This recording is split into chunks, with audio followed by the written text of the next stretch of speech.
Olá, povo do bem. Pois é, detesto quando isso acontece. É porque a cortina balança, aí a câmera fica doida.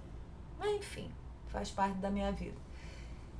Parece que eu não sei, eu pensei que eu já tivesse falado sobre esse livro, The Invisible Love, do Eric Emanuel Smith, mas eu procurei e não fiz, não sei o que aconteceu. Vai ver que eu interrompi no meio, porque me dá aquela, sabe aquela impressão do dia da marmota, que eu já passei por tudo isso?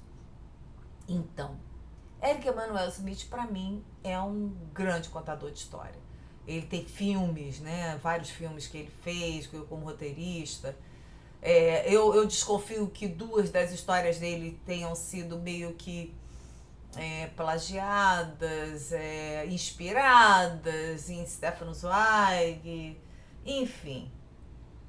Mas ele é ótimo, independentemente de qualquer coisa. E esse Invisible Love, pra mim, foi uma das coisas mais lindas que eu já li. Que história de amor maravilhosa. O que acontece? Existe um casal, isso numa época em que os gays não podiam se casar, e que era apaixonado pelo outro, e eles se casam entre eles. Eles vão a uma igreja, chega lá e se casam. Mas isso a gente só fica sabendo depois, porque o início do livro já é alguém batendo na porta de uma mulher e dizendo: olha, o fulano de tal morreu e deixou para você uma herança incrível. E ela fica assim: ué, mas quem é esse fulano de tal? Eu não sei quem é. Ah, é um joalheiro que tinha ali na esquina. Ele disse: mas eu não sei quem é esse joalheiro. Nunca ouvi falar nele. Então a gente fica sabendo qual é a história e por quê. Enfim, então, vamos então voltar pro casamento. Eles entram nessa igreja e tem um casal se casando. E eles então penetram naquela fantasia como se eles fossem o casal que estava sendo abençoado. E se casam entre eles e tal, tocam as alianças e tudo, e vivem felizes para sempre até que a morte os separe. Um dos caras era muito bonito, era moreno, com uma cara assim meio de indiano. E esse daí fica. E o outro acabou que fez uma joalheria, então fez muito sucesso vendendo joias. E eles então nunca deixaram de seguir a vida daquele casal.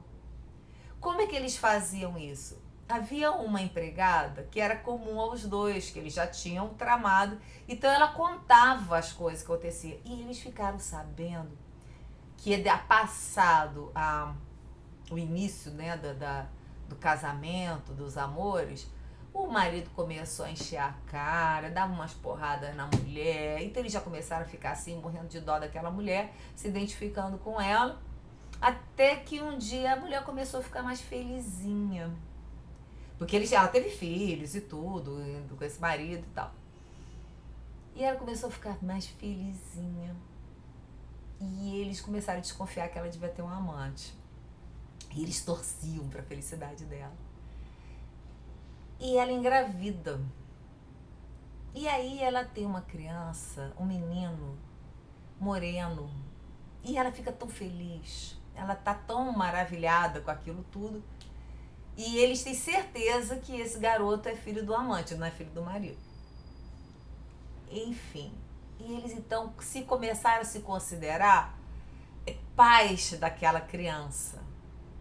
Porque inclusive eles achavam essa criança muito parecida com um deles, o que tem uns traços mais indianos. E eles começaram a considerar assim, como se fosse família deles. Olha que coisa, adotaram na fantasia deles, quer dizer, sabia que não era e tal, ninguém era maluco, não. Mas eles começaram a seguir aquela vida, né? E eles queriam que aquela criança fosse feliz. Então, assim, por exemplo, inventava-se um sorteio de bicicleta, chegava lá uma bicicleta na casa, que o garoto ganhou e tal prêmio, ganhava livros, o garoto tinha uma sorte incrível. E com o passar do tempo acabou que ela estava querendo se separar do marido. Ela ia se separar quando o marido fica doente e fica inútil dentro de uma cama e tal, então ela não se separa. Ela acha que ela tem que cuidar daquele marido. E isso, enquanto isso, o rapazinho, né, vai vivendo, vai crescendo. E ele é uma criança maravilhosa, ele é uma pessoa linda, ele é bonzinho, ele é bacana. Até que chega um dia que ele resolve que vai dar um presente para a mãe. E vai na joalheria. Porque é o seguinte, tinha passado na porta da joalheria uma vez só. E tinha dito, que anel lindo. Então o menino resolve. E era um anel caríssimo, uma joia carésima, né? Mas o cara disse que não, que aquele dali era baratinho, que ele parecia que eram pedras semi-preciosas.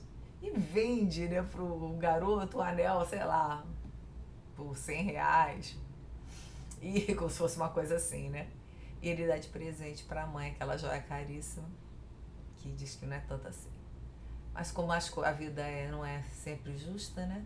Esse menino acaba sofrendo acidente e tal, e se vai. E como o tempo passa mesmo,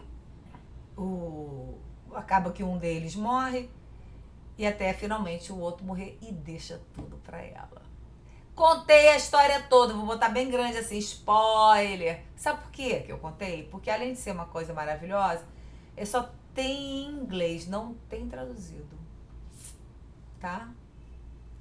Mas é uma história de amor tão linda que vocês merecem conhecer. Vou botar lá. Tchau, gente.